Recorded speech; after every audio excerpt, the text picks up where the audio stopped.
Sejam bem-vindos ao nosso canal. Nós queremos pedir a todos vocês, se possível, se inscrevam no nosso canal e nos ajude a crescer. Também não esqueça de deixar ao final o seu like, se gostou ou não gostou do nosso estudo.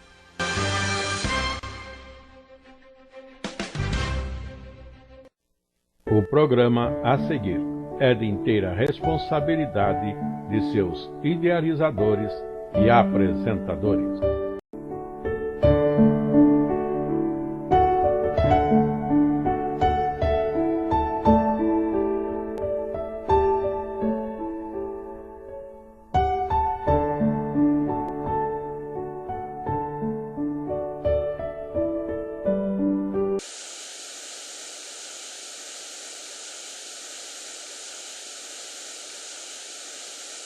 Nós estamos já na lição de número 10, com o título Uma Noite Inesquecível. Lembrando que as nossas lições são para as classes de jovens e de adultos da Escola Bíblica Dominical. Para essa lição número 10, Uma Noite Inesquecível, nós temos a proposta do texto áureo em João capítulo 13, o verso 1, quando o verso nos traz esta consideração. Ora, antes da festa da Páscoa, sabendo Jesus que já era chegada a sua hora de passar deste mundo para o Pai, como havia amado os seus que estavam no mundo, amou-os até ao fim. João capítulo 13, o verso 1. Eu suposto, lembramos que a nossa leitura bíblica está em João capítulo 13 e os versos de 2 a 15, sendo que este texto, na verdade, está trazendo para nós, inicialmente como leitura bíblica em classe, a passagem de Jesus reunido com seus discípulos, ocasião da última ceia, quando Jesus ceia com os discípulos e também lava os seus pés e depois disso coloca para os discípulos a instrução de que o que ele fazia era para eles estarem também fazendo, no sentido de uma atenção uns aos outros e cada um estando pronto a servir ao outro, assim como ele, sendo o Senhor e Mestre, na verdade, ele estava lavando os pés daqueles que eram os seus discípulos, que assim também dessemos a atenção e considerássemos uns aos outros superiores a si próprio. Isso posto, vamos para o nosso esboço, que apresenta 3 subtítulos, ou seja, a lição de número 10, Uma Noite Inesquecível, vai estar sendo tratada nos 4 evangelhos, no primeiro subtítulo, que é Jesus celebra com os discípulos a última Páscoa, que é o texto da leitura bíblica em classe. A segunda é a despedida, consolação e instruções aos discípulos. Jesus, estando se retirando deste mundo, prevê isto ou anuncia a seus discípulos o que está para acontecer, para que acontecendo eles tenham a consolação de que Jesus avisou antes. Isso era necessário. E o terceiro subtítulo, Jesus se resigna à vontade de Deus. Ou Jesus, ainda que na oração última ali, nesta noite inesquecível, na madrugada, que nós diríamos de quinta para sexta, sendo na verdade já sexta-feira, Jesus então está em oração pedindo ao Pai, se possível for, que afastasse dele aquele cálice, mas Queria Jesus que primeiro fosse feita a vontade de Deus e não a sua própria. E assim veio a lição dessa última noite inesquecível, que é a noite em que Jesus se reúne com os discípulos. Temos a constituição da ceia do Senhor Jesus, quando ele diz: fazei isto em memória de mim.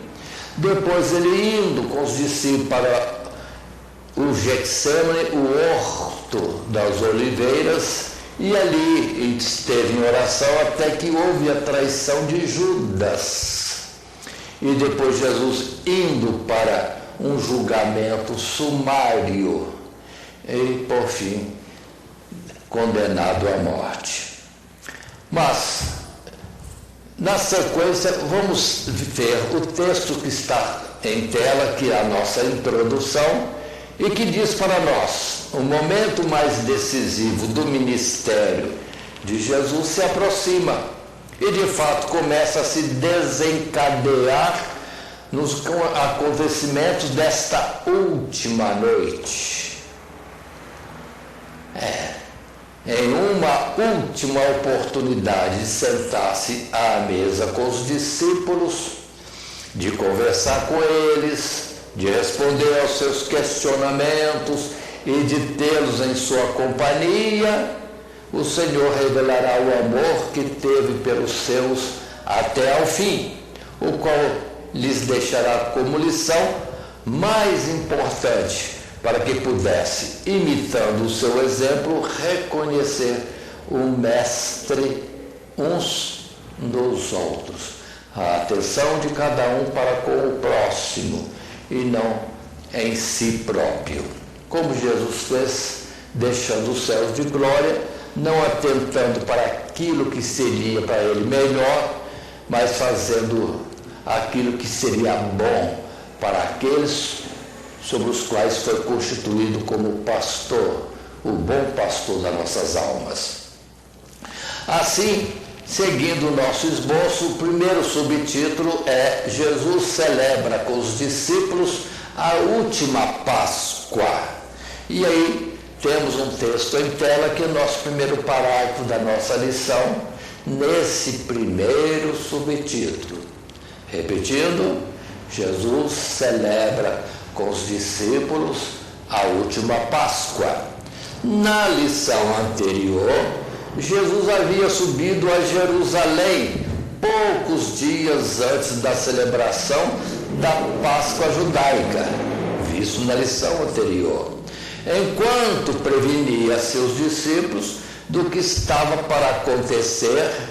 Os líderes da nação, reunidos em conselho, planejavam sua morte e buscavam ocasião para prendê-lo, de modo a não causar alvoroço entre a multidão, em grande parte comovida pelos últimos sinais que Jesus havia operado.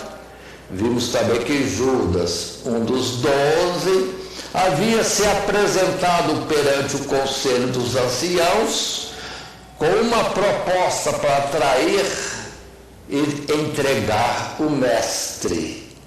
Assim, o mundo, representado pelos judeus, preparava-se para manifestar toda a sua rebeldia contra Deus, rejeitando a graça que lhe fora oferecida em Cristo Jesus. Por isso, a partir de agora, o Senhor Jesus se volta especialmente para os seus discípulos, como que se retirando de seu ministério público e dedicando aos seus escolhidos seus últimos momentos neste mundo, amando-os até o fim. Aí está a nossa colocação, e lembrando que Jesus, sabendo suas últimas horas, quer passá-la com os discípulos, não quer estar ali amargurado pelo que iria suceder nos momentos últimos da sua existência. Mas, como amou os discípulos, queria estar com eles até esse último momento final. E assim, Jesus não está reclamando, Jesus não está nervoso, Jesus não está ansioso, aflito, amargurado, mas está querendo desfrutar uns últimos momentos com seus amigos, assim como ele chamou também Abraão de amigo, não deixando eles saberem dos últimos acontecimentos, próximos acontecimentos na sua própria vida, como Messias neste mundo. E aí nós temos a palavra, o texto bíblico em Mateus capítulo 26, verso 1, que diz: e aconteceu que quando Jesus concluiu todos esses discursos, disse aos seus discípulos: bem sabeis que daqui a 2 dias é a Páscoa, e o Filho do Homem será entregue para ser crucificado. Depois, os príncipes dos sacerdotes, os escribas e os anciãos do povo reuniram-se na sala do sumo sacerdote, o qual se chamava Caifás, e consultaram-se mutuamente para prenderem Jesus com dolo e o matarem. Mas diziam: não durante a festa, para que não haja alvoroço entre o povo. Ou seja, a Páscoa era um momento grande, festivo entre os israelitas. Haveria gente de todo o mundo ali em reunião durante esse cerimonial, e eles queriam fazer mais escondido. Então estavam fazendo na véspera ou antivéspera daquele dia solene que era da Páscoa. E assim, o verso 14 desse mesmo capítulo 26 fala: então os dos 12, chamado Judas Iscariotes, foi ter com os príncipes dos sacerdotes e disse: quem me quereis dar? E eu vou-lo entregarei. E eles lhe pesaram 30 moedas de prata, e desde então buscava a oportunidade para o entregar. Então observe, 2 dias antes da Páscoa, está havendo já esse movimento de, antes de começar a festa pascual, Jesus ser ali rapidamente julgado, ou seja, já uma situação totalmente já definida, um julgamento desnecessário, porque já tinham determinado matar Jesus, mas sem alvoroço, não sendo no dia da festa, com multidões de todo mundo ali se reunindo. Assim passamos para um segundo subtítulo, olha, um segundo parágrafo, um segundo texto na nossa tela. Nesse primeiro subtítulo, Jesus celebra com os discípulos a última Páscoa. E o nosso texto da lição nos diz: chegada então a tarde daquele dia, que, de acordo com o nosso calendário, seria ainda quinta-feira. Mas, segundo a lei e o calendário dos judeus, após o pôr do sol, já era sexta-feira. Jesus se reúne com os 12 no local previamente indicado e preparado, para ali comerem juntos a última Páscoa. Aquela, porém, seria uma Páscoa diferente, pois eis que ali estava o Cordeiro de Deus, cuja carne e sangue em breve seriam dados pela vida do mundo, cumprindo-se assim o significado do cerimonial mosaico na pessoa e no lugar e no sacrifício do Salvador e Cristo Jesus. A verdadeira Páscoa, e depois disso a sombra daria lugar à realidade, o tipo ao antitipo e a profecia desde Moisés ao seu cumprimento. Mas para que os discípulos sempre se lembrassem de que esse sacrifício foi a prova máxima do amor de Deus por eles, e a verdadeira razão de estarem ali reunidos, o Senhor lhes ordena que comemorem ou celebrem a memória da sua morte através de uma singela refeição, consistindo de pão e vinho, representando o Senhor Jesus no seu corpo e no seu sangue vertidos, a sua vida inteiramente dada para expiação dos pecados da humanidade, com objetivo a reconciliação com Deus, e quem nisso crê, tendo o direito da vida eterna. Assim, abrimos uma outra tela dos versículos que podemos estar apresentando, e a nossa proposta, que primeiramente é João capítulo 6, verso 51, quando Jesus já tinha se manifestado às multidões reunidas e seus discípulos, e quando dizia: eu sou o pão vivo que desceu do céu, se alguém comer desse pão viverá para sempre, e o pão que eu der é a minha carne, que eu darei pela vida do homem. E Jesus, na verdade, estava falando que quem comer minha carne, quem bebeu o meu sangue, e muitos escandalizaram: que coisa absurda, comer a carne do Messias, ou desse que se diz ser o Messias, e beber o seu sangue para ter direito à vida eterna. E muitos abandonaram Jesus, mas Jesus lhes disse, ou disse aos seus discípulos que se retiveram ali quietos. E Jesus diz: o Espírito é o que vivifica, a carne para nada aproveita. As palavras que eu vos disse são Espírito e vida. Então Jesus, na verdade, não queria falar do seu corpo comido, do seu sangue bebido, nem mesmo na representação do pão e depois do cálice, na instituição do que chamamos de Santa Ceia do Senhor Jesus, mas estava dizendo em figura a respeito do Espírito dele e das suas palavras, que deveriam estar em nós como verdadeiro alimento espiritual.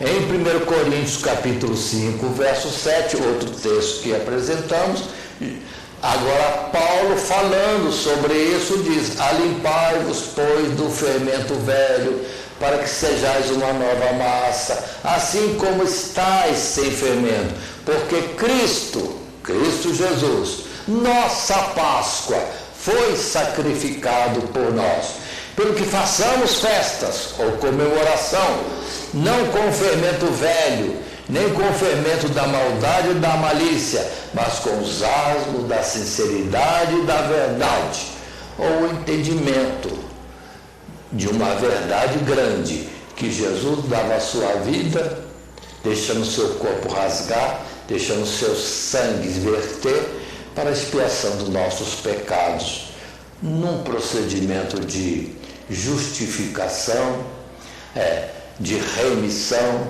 e de reconciliação de nós com Deus. Ou seja, Deus estava em Cristo Jesus reconciliando o mundo consigo. E é uma palavra que Paulo traz também em Coríntios, sobre aqueles que são enviados a pregar o Evangelho da reconciliação proposta por Deus com o homem. Segue ainda texto em Mateus capítulo 26, verso 27, Jesus assentando-se à mesa com seus discípulos. Não estarei lendo esse texto, mas sim o texto de Mateus 26, verso 26 a 29, que diz: enquanto comiam, Jesus tomou o pão e, abençoando-o, partiu e deu aos discípulos e disse: tomai, comei, isso é meu corpo. E tomando o cálice e dando graças, deu-lhe dizendo: bebei dele todos, porque isso é o meu sangue, o sangue do Novo Testamento, que é derramado por muitos para perdão dos pecados, remissão dos pecados. Digo-vos que, desde agora, não beberei deste fruto da vide, até aquele dia em que o beba de novo convosco no reino de meu Pai. E finalmente, em 1 Coríntios capítulo 11, versos 24 a 26, que Paulo, depois instruindo sobre este momento inesquecível da última noite, a reunião com Jesus, aquela ceia tão especial e diferente, diz também o apóstolo Paulo, e tendo dado graças, Jesus, tendo dado graças, pegou o pão, o partiu e disse: tomai, comei, isso é meu corpo que é partido por vós, fazei isto em memória de mim. Semelhantemente, depois também tomou o cálice, dizendo: este cálice é o novo testamento, a nova aliança, no meu sangue. Fazei isso todas as vezes que beberdes em memória de mim. Porque todas as vezes que comerdes este pão e beberdes este cálice, anunciais a morte do Senhor até que venha. Aí estão os textos que apresentamos como proposta nesse primeiro subtítulo: Jesus celebra com os discípulos a última Páscoa, a última ceia juntos. E ele, na verdade, está se antecipando. Na véspera, Jesus está fazendo esse ato que nós chamamos hoje de Santa Ceia, mas era a Páscoa. Só que a Páscoa é no dia seguinte, sábado. E Jesus fez na véspera. Ele, pessoalmente, é o Cordeiro que se apresentava em pessoas, se doando à humanidade por nós. E depois os homens fariam a Páscoa tradicional, que na verdade nem era necessária, nem teria a validade de uma Páscoa na simbologia, mas pelo fato que Jesus já se tinha dado antes, na crucificação ou nessa ceia, quando se declarou já Cordeiro de Deus, que dava a sua vida sim para a expiação dos nossos pecados. Isso posto, vamos para o segundo subtítulo, que diz: despedida, consolação e instruções aos discípulos. Após o ato da ceia, Jesus continuou conversando com os discípulos e algo mais acontece, né? Nesse diálogo longo que Jesus teve com eles. E esta última noite, na verdade, no Evangelho escrito por João, envolve os capítulos 13, que se desenvolve no capítulo 14, no capítulo 15, no capítulo 16, no capítulo 17. Então, essa noite inesquecível envolve vários capítulos na narrativa do Evangelho segundo João.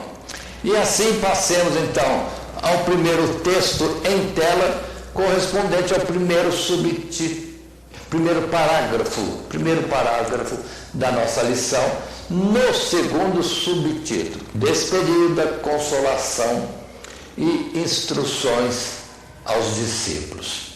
Então, nesse primeiro parágrafo, apresentamos o texto.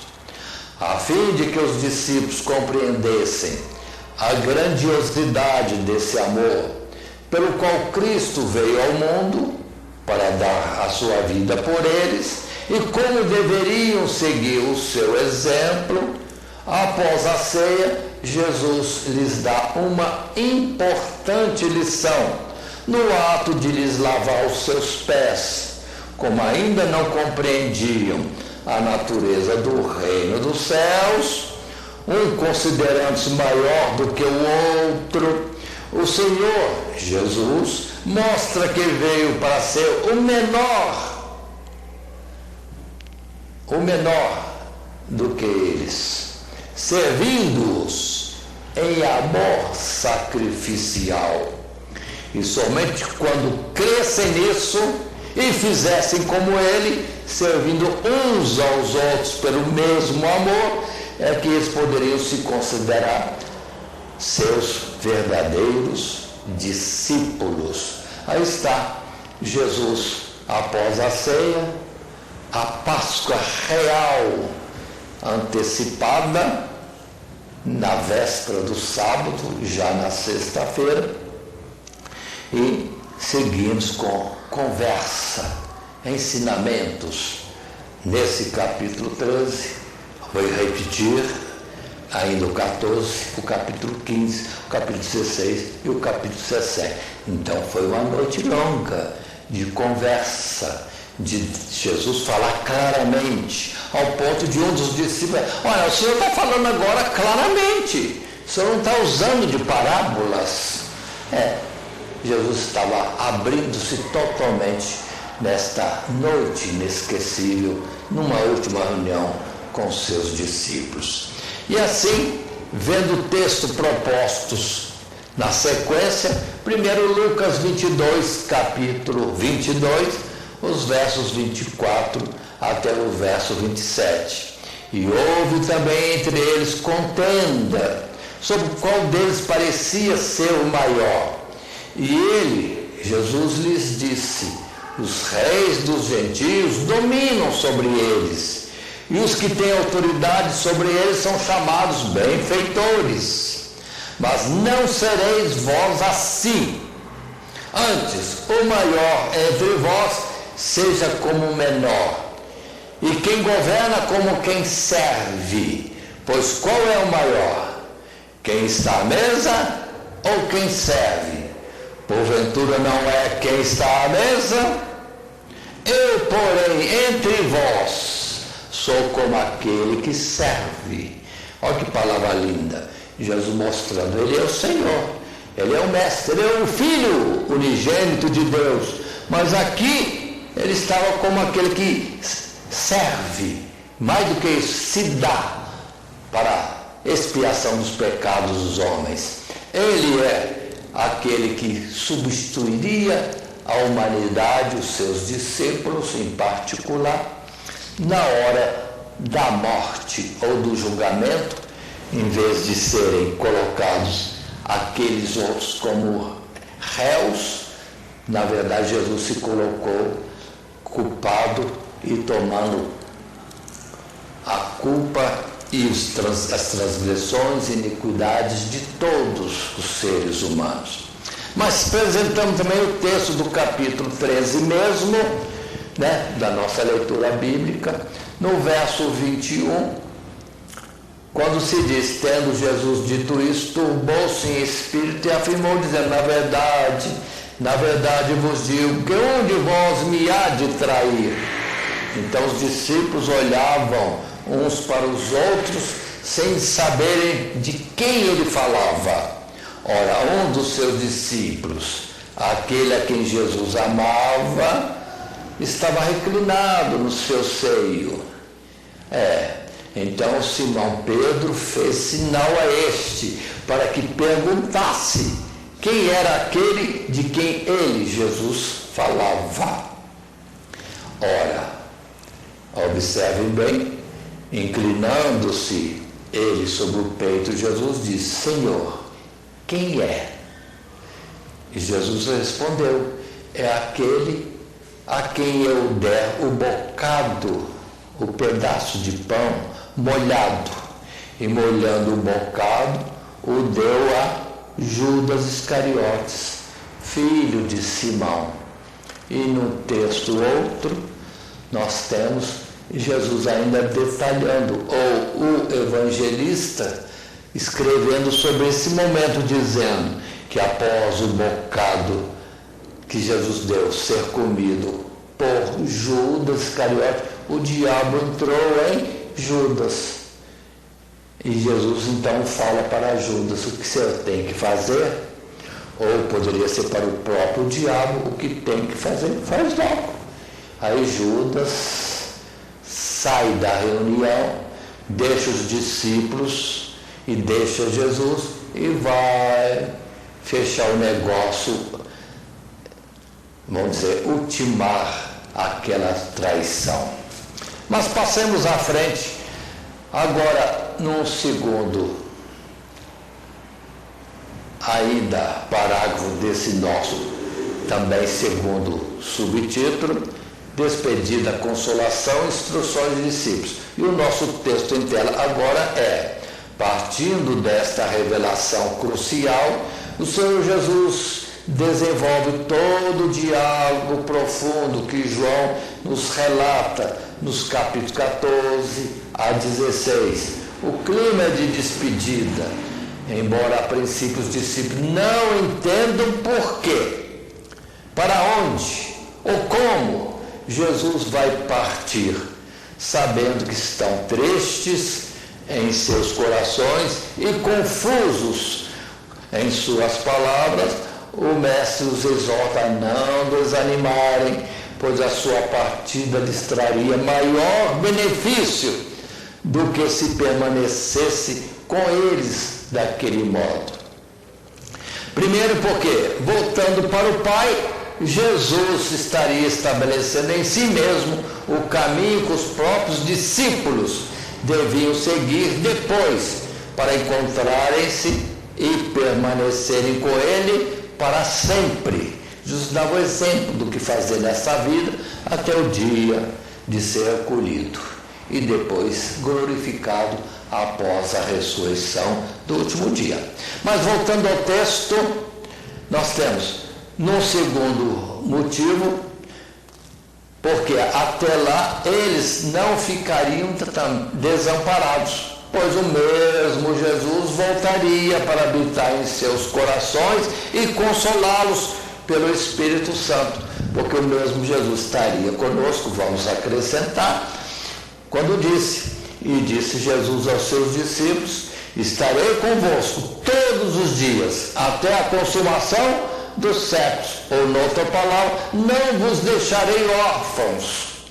Ou seja, Jesus presente conosco, quando também afirmou: onde estiverem 2 ou 3 reunidos em meu nome, eu estarei ali com eles, mostrando assim a assistência de Jesus a cada um de nós durante todo o tempo da nossa existência, dia após dia, na sua presença, sim, real, não visível, repito, mas real, para nos consolar, nos orientar ou nos livrar de tantos perigos e males próprios deste mundo. Continuando, podemos lembrar o texto em João capítulo 14, o verso 1, quando Jesus disse: não se turbe o vosso coração, credes em Deus, crede também em mim. Na casa de meu Pai há muitas moradas, se não fosse assim, eu vou-lhe teria dito, pois vou preparar-vos lugar. E se eu for e vos preparar lugar, virei outra vez e vos levarei para mim mesmo, para que onde eu estiver, estejais vós também. E mesmo vós sabeis para onde eu vou, e conheceis o caminho. Disse-lhe Tomé: Senhor, nós não sabemos para onde vais, e como podemos saber o caminho? Disse Jesus: eu sou o caminho, e a verdade, e a vida, e ninguém veio ao Pai, e ninguém veio ao Pai, senão por mim. Observe, Jesus instruindo os discípulos. O acesso a Deus não é por algum outro intermediário. Falhamos nisso quando confiamos em alguém para nos colocar na presença de Deus. Porque está escrito: há um só Deus e um só mediador entre Deus e os homens, Jesus Cristo, que se fez homem. Então, analisemos a nossa confiança e como queremos chegar a Deus. É por Cristo Jesus? Ele é o caminho, Ele é a verdade, Ele é a vida, e ninguém vai ao Pai senão por Ele. Temos colocado outro mediador? Considere isso com mais cuidado. Mas também temos no verso 14 e 15 outra expressão: se pedis alguma coisa em meu nome, eu o farei.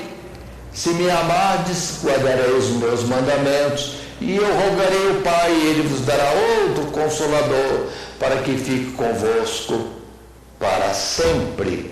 Ou seja, Jesus consolando os discípulos da sua ausência visível nos dias seguintes, e isso até a consumação dos séculos. Mas vamos em frente, ainda no segundo subtítulo, despedida, consolação e instruções aos discípulos, num parágrafo terceiro, um terceiro texto dela, e podemos assim ler: a condição, por assim dizer, para receber essa plenitude de Cristo, isto é, o Espírito Santo, é ser verdadeiramente seu discípulo, imitando o seu exemplo, cumprindo os seus mandamentos, dos quais o maior, ou a essência de todos, é amarmos uns aos outros. Por isso, aquele que vive de acordo com as suas palavras é comparado ao galho da videira, que participa da própria seiva do tronco e da fruta abundante para a glória de Deus. Assim, embora não devesse esperar nada deste mundo, além da rejeição que este havia demonstrado para com o próprio Jesus, os discípulos não deviam se escandalizar, pois o Espírito Santo os guiaria em toda a verdade e teriam alegria indizível e inabalável, assim como certeza de vitória sobre a oposição que encontraria neste mundo. Isso posto, mais uma série de textos bíblicos colocamos como proposta para os professores para apresentarem diante da classe, como João capítulo 14, verso 19 até o verso 24. Ainda o capítulo 15 de João, do verso 1 ao verso 6, e este texto eu leio, e diz: eu sou a videira verdadeira e o meu pai é o lavrador. Toda vara em mim que não dá fruto, atira, e limpa toda aquela que dá fruto, para que dê mais fruto. Vós já estáis limpos pela palavra que vos tenho falado. Está em mim e eu em vós. Como a vara de si mesma não pode dar fruto se não estiver na videira, assim também vós, se não estiverdes em mim. Eu sou a videira, vós as varas. Quem está em mim e eu nele, este dá muito fruto, porque sem mim nada podeis fazer. Se alguém não estiver em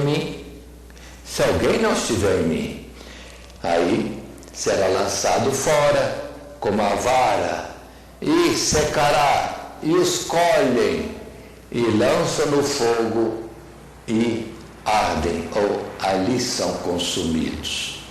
E Jesus insiste no verso 12, dizendo: o meu mandamento é este, que vos ameis uns aos outros, assim como eu vos amei. Ninguém tem maior amor do que este, de dar alguém a sua vida pelos seus amigos. E vós sereis meus amigos, se fizerdes o que eu vos mando. Pronto. Ainda temos João capítulo 16, o verso 12, como também, nesse mesmo capítulo 16, o texto de 29 até 33. Leio esse último texto, 29 a 33, do capítulo 16, que diz: disseram os seus discípulos: eis que agora falas abertamente, e não dizes parábola alguma. Agora conhecemos que sabes tudo, e não precisas de que alguém te interrogue. Por isso cremos que saíste de Deus.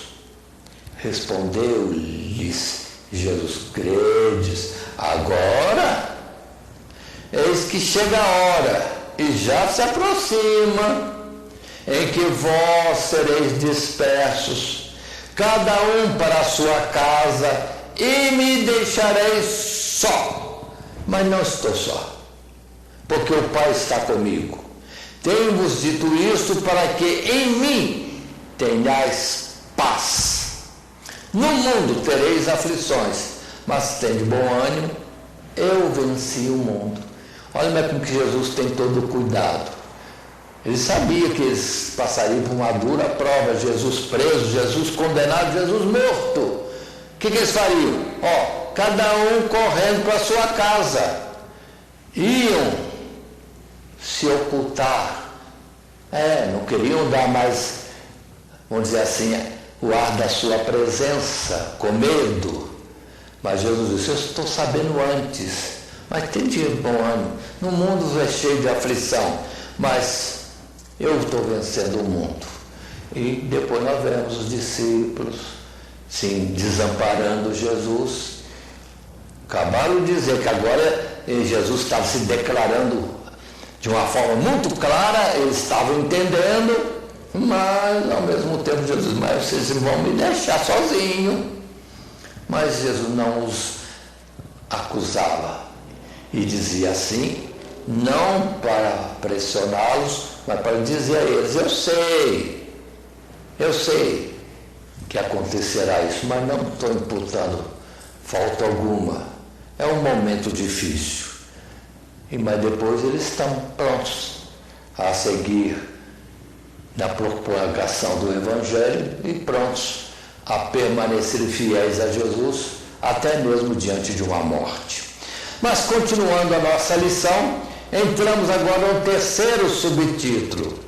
Jesus se resigna à vontade de Deus.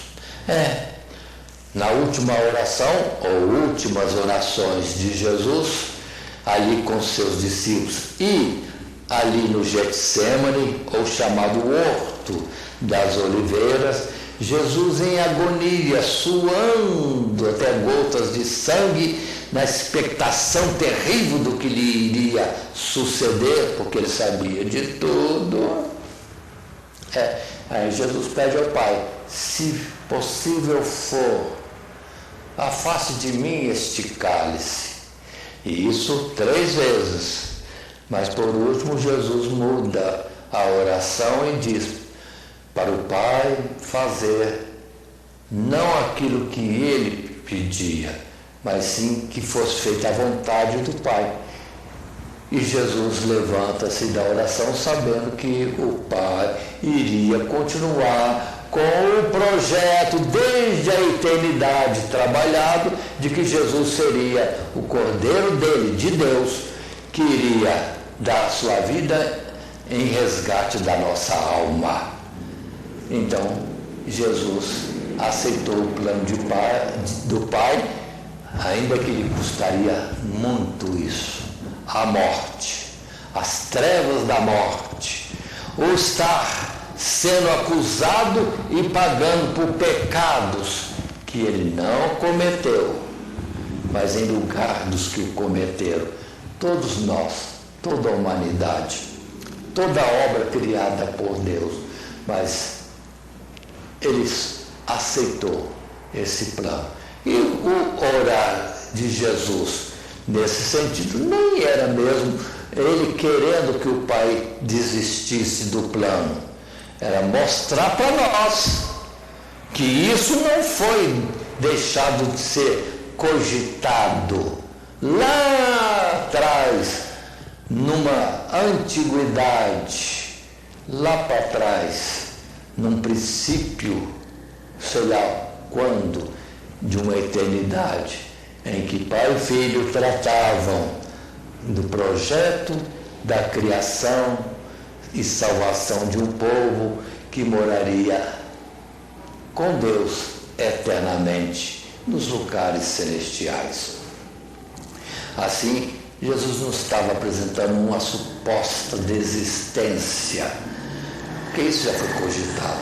Ele estava nos mostrando que, podendo desistir, ele e o Pai avançaram em frente de Jesus pagar com a sua vida a nossa expiação, a nossa justificação, a nossa restauração, a nossa remissão e nos dá depois o direito de vida eterna.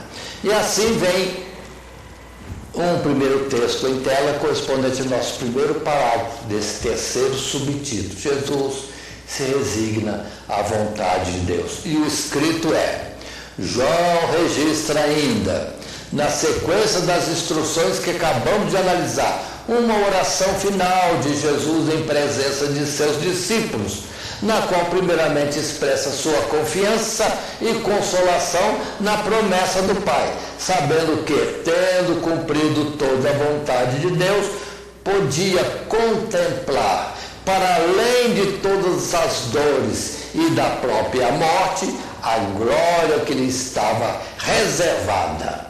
Ou seja, Jesus se consolava, ou seja, parava de olhar e pensar na situação que anteciparia a sua morte e a própria morte, para os momentos gloriosos que voltaria a ter com o Pai depois da sua ressurreição. Mas voltando ao texto que estamos lendo, diz: em seguida confia os discípulos na mão ou nas mãos do Pai. É o capítulo já 17, pois em breve não estaria mais entre eles, em carne, para guardá-los como fez até o fim.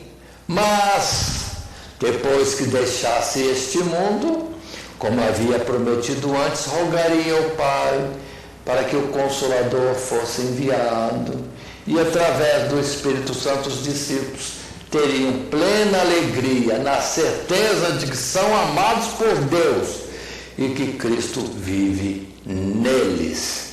Ou a promessa: estarei convosco todos os dias até a consumação dos séculos, ainda que invisível, mas Jesus prometeu e se mostra presente com aqueles que seguem, sim, com a mensagem do Evangelho para toda criatura.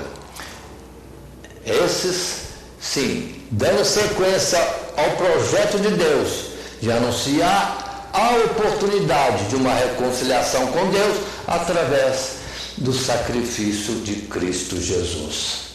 Assim, podemos apresentar os textos que seguem na sequência da nossa lição, como o capítulo 17, o verso 1, que leio agora, quando Jesus diz: Jesus falou essas coisas e, levantando os olhos ao céu, disse: Pai, é chegada a hora, glorifica teu Filho, para que também teu Filho te glorifique a ti, assim como lhe deste poder sobre toda a carne, para que dê a vida eterna a todos quantos lhe deste. E a vida eterna é essa, que reconheço ou conheço a ti só, por único Deus verdadeiro, e Jesus Cristo, a quem enviaste.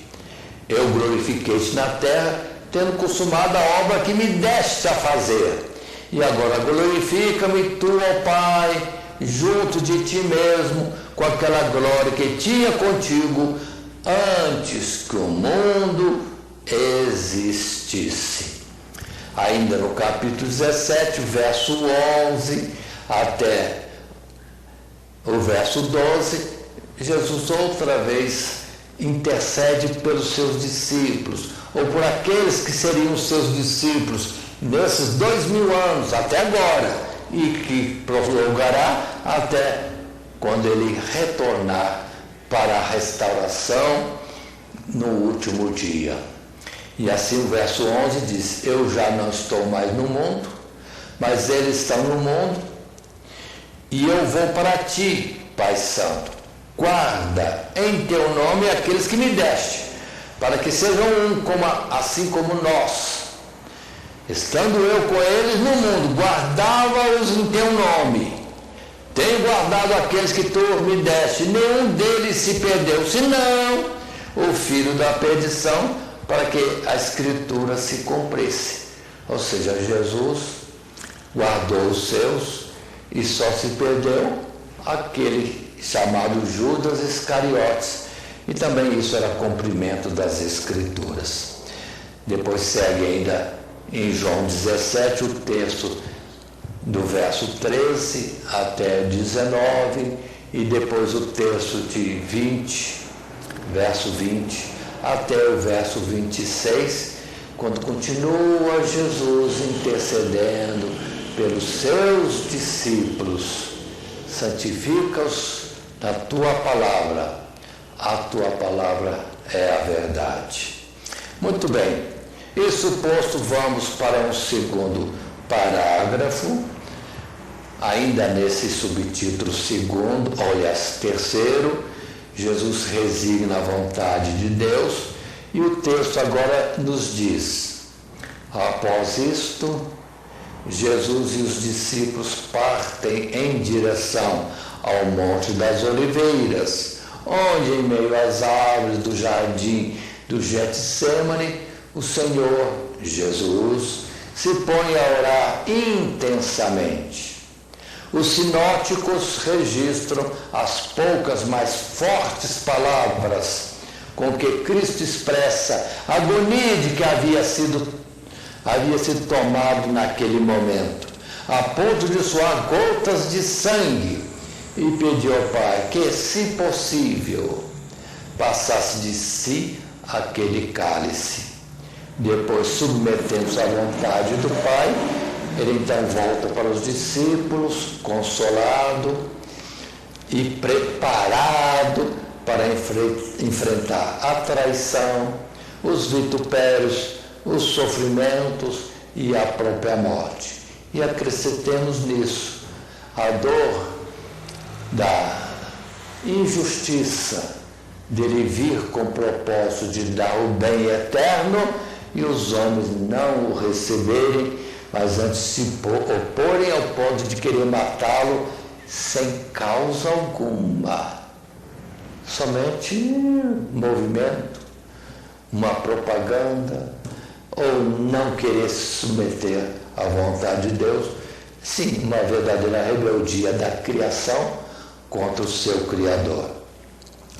E aí novos textos são colocados como proposta. Em Mateus 26, o verso 30, diz: tendo cantado o hino, saíram para o Monte das Oliveiras. E o verso 36 até o verso 44 é Jesus, aí sim, indo uma vez, duas vezes, três vezes, até um local mais afastado dos discípulos, e ali se punha a oração. Pediu ele aos discípulos para estarem com ele orando nesse último momento. Mas o quê? Os discípulos, tomados de canseira e sono, dormiam. E Jesus voltava para vê-los ou chamá-los para a oração, e eles dormindo. E Jesus deixou-os e passou os seus últimos momentos a sós, naquela terrível agonia.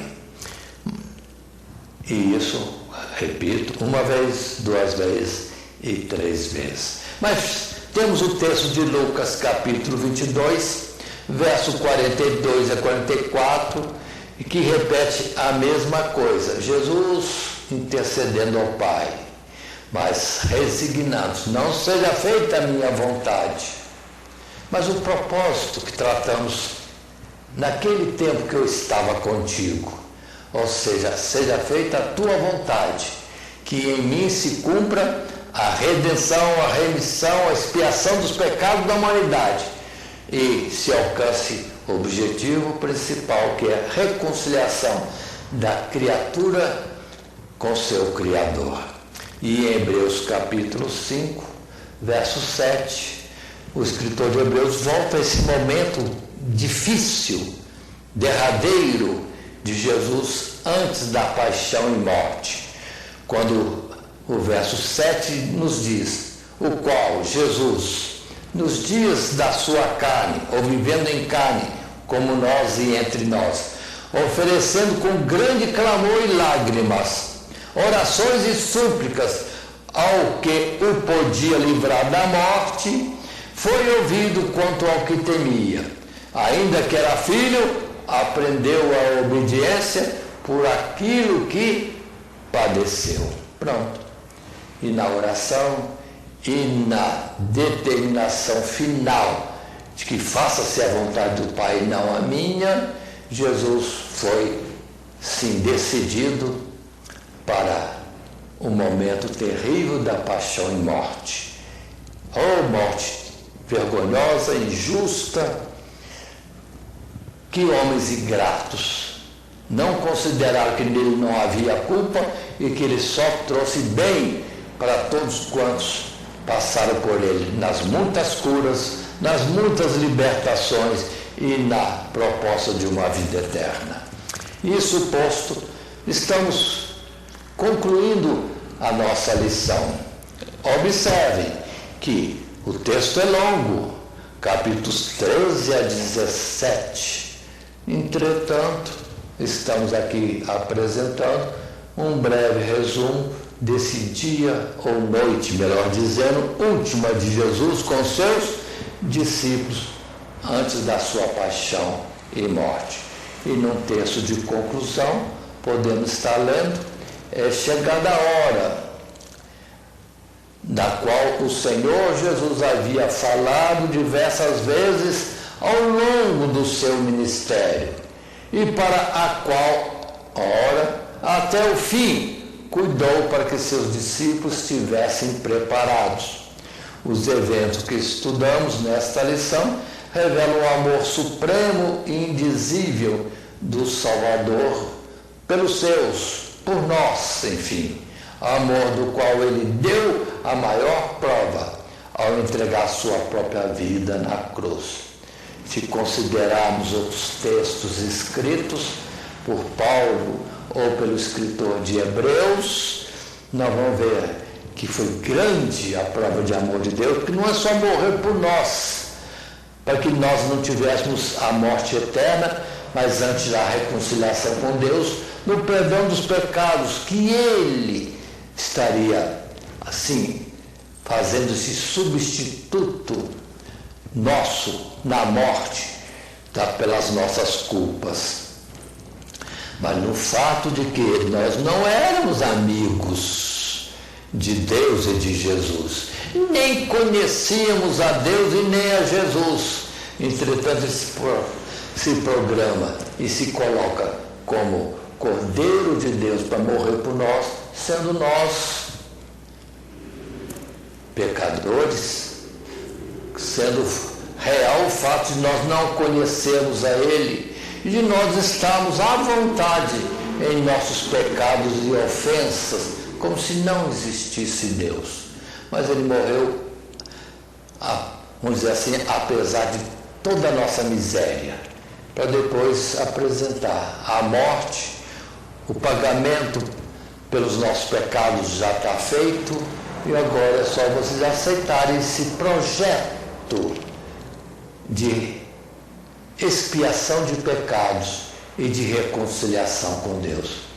E Deus mesmo fez e quis isso. E Jesus testificou ao dizer: Deus amou o mundo de tal maneira que deu seu Filho unigênito para que todo aquele que nele crê não pereça, mas tenha vida eterna. Certo? Repito, saliento, nós ainda inimigos na nossa vã maneira de viver, como disse Pedro. Isso posto, queremos lembrar que essa lição número 10, no segundo trimestre de 2025, lição 10 com o título Uma Noite Inesquecível, é Jesus reunido com seus discípulos. E o nosso esboço tratou de um subtítulo que diz: Jesus celebra com os discípulos a última Páscoa. Depois, despedida, consolação e instruções aos discípulos. E finalmente Jesus se resigna à vontade de Deus, sim, dele ser morto em lugar nosso, as nossas culpas sendo cobradas nele, ou ele nos adquirindo, nos comprando, ou comprando a nossa alma pelo preço da sua própria vida, dada em resgate de nós. de cada um de nós e de toda a humanidade, porque salvação há bastante em Deus e nesse sacrifício, para que toda a humanidade seja salva. Mas não é de uma maioria a crença em Cristo Jesus e nem do entendimento desse sacrifício em nosso lugar. Mas aqueles que creem têm a vida eterna por Cristo Jesus. Isto posto, lembramos do nosso textuário, que diz: ora, antes da festa da Páscoa, sabendo Jesus que já era chegada a sua hora de passar deste mundo para o Pai, como havia amado os seus que estavam no mundo, amou-os até ao fim. Ou poderíamos dizer, antes da festa da Páscoa, sabendo Jesus que era a hora da sua morte e de toda a agonia que passaria na sua paixão antes da morte, tendo amado os seus, amou-os até ao fim. E isto posto, que Deus nos abençoe, nos dê graça, quando tratamos dessa lição diante de uma classe. E lembremos, muita coisa se pode dizer nesse texto de capítulo 13 a 17, mas fica com os professores algum acréscimo que possa alcançar ser aqui colocado nesta lição. O que apresentamos é algo resumido para trazer os fatos desta última noite, inesquecível noite de Jesus com seus discípulos, quando ainda na carne. Que Deus nos abençoe. Amém. A paz do Senhor Jesus, estou aqui para fazer um convite especial para você e toda a sua família. Venha para a EBD aprender a palavra de Deus, ficar mais próximo de Deus, você e a sua casa. A família EBD está de braços abertos para recebê-lo. Escola Bíblica Dominical, um lugar de aprendizado, fé e comunhão.